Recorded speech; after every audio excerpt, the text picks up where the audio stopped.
Welcome to History of Cars.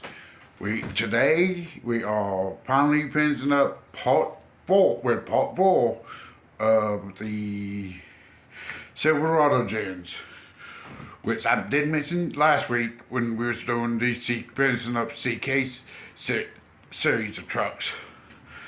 But this series includes the Cat Eye.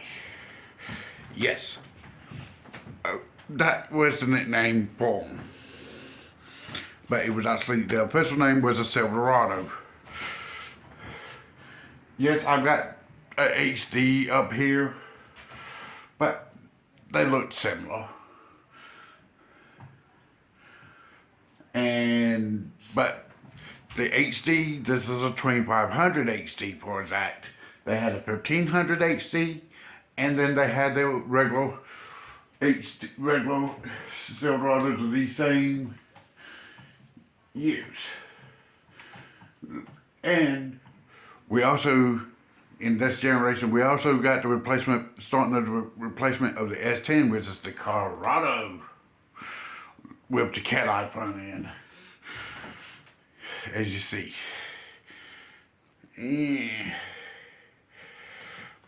And this is also the same generation of, this is the first small truck from Chevrolet with a V8, with this style.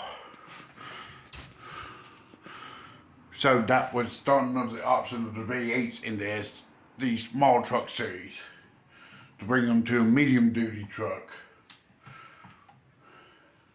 And this is also a generation where we have the infamous Intimidator SS body style. Yes, they brought back the SS in 2003. But these all had LSs or diesels.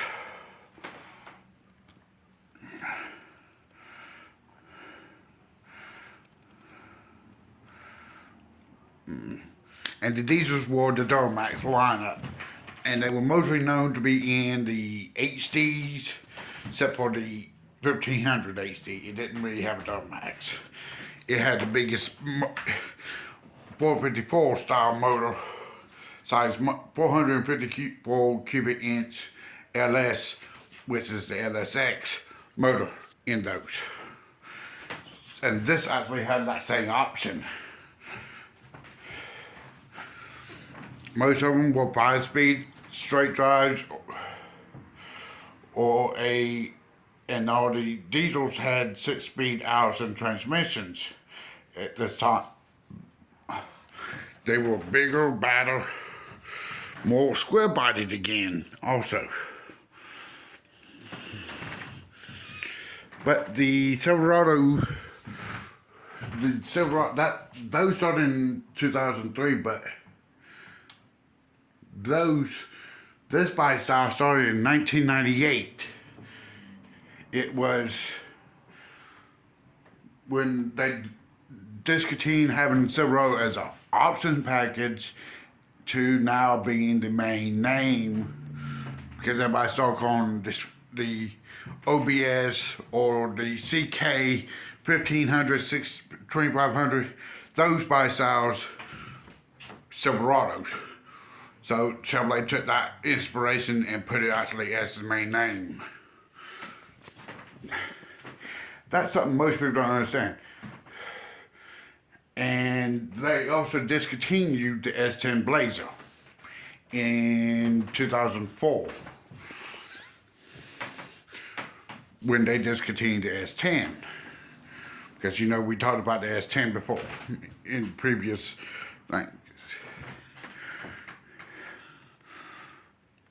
But this was also during the generation when we got, like I said, the Colorado, which replaced the S10.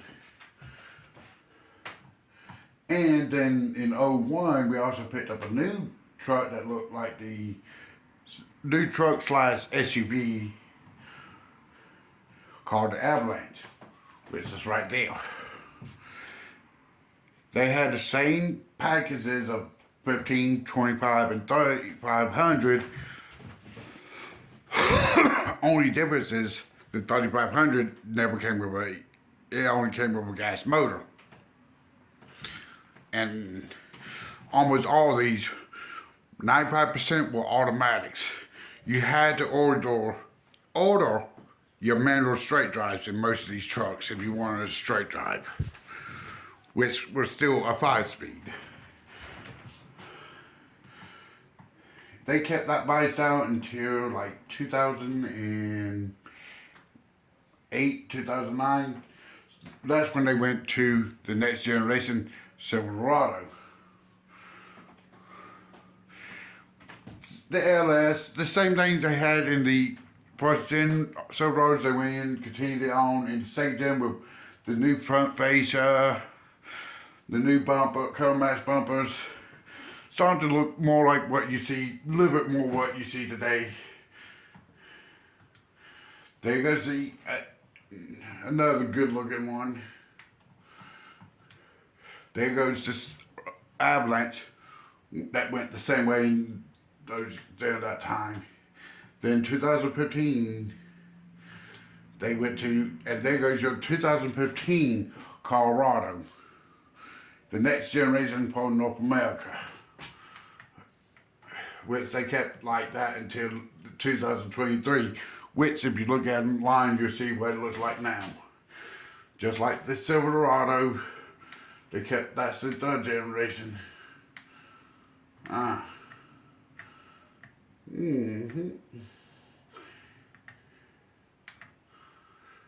Now, here goes your newest generation.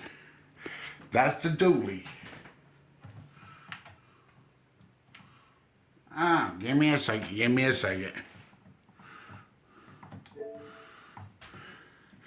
Yeah.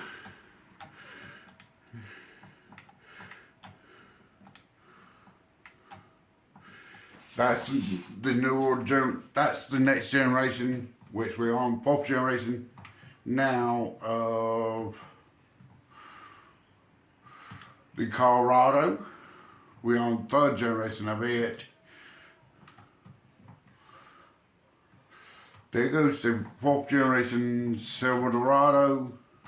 The HDs look a little bit the same, but bigger front end, taller. As you can. So yeah, the generations, they change the front ends. That's basically most of what they do. Make it bigger, better to keep it in their fuel economy range that they have, that the government issues it. But they kept the same looks similar on the Suburbans throughout this whole time. I didn't put no Suburbans up because I've got to do a whole separate video later on about Chevrolet SUVs of the early 2000s till now, because it went from being 2, maybe 3